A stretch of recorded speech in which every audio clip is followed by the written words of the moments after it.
नमस्ते आप सभी से।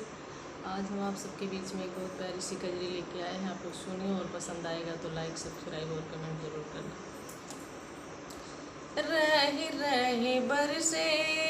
रही रही बरसे रिम झिम बदरियाना, रही रही बरसे रिम झिम बदरियाना, बदरियाना बदरियाना,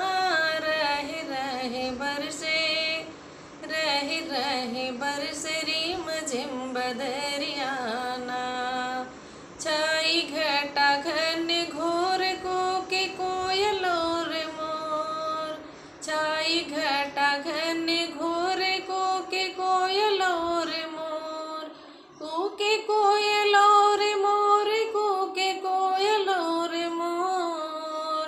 झूम झूम उठे, झूम झूम उठे अमवा की डलियाना, झूम झूम उठे अमवा की डलियाना,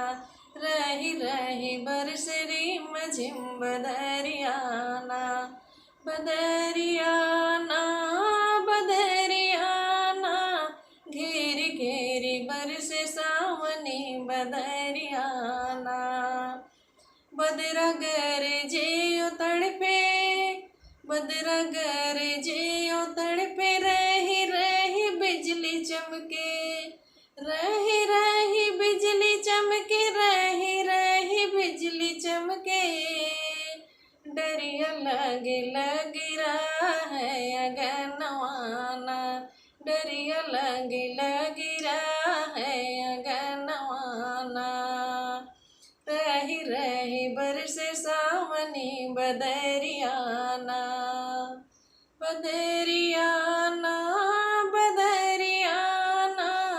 घेरी घेरी बरसे, रही रही बरसे सावनी बदरियाना, झूमे खेत खलिहनवा, हरा भरा सब मैदनवा,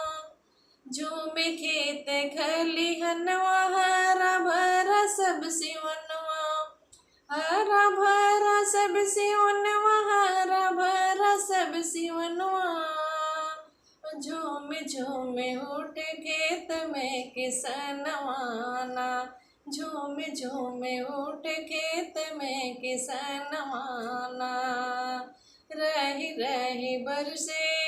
रही रही बरसे सावनी बदरियाना, रही रही बरसे रिम झिम बदरियाना।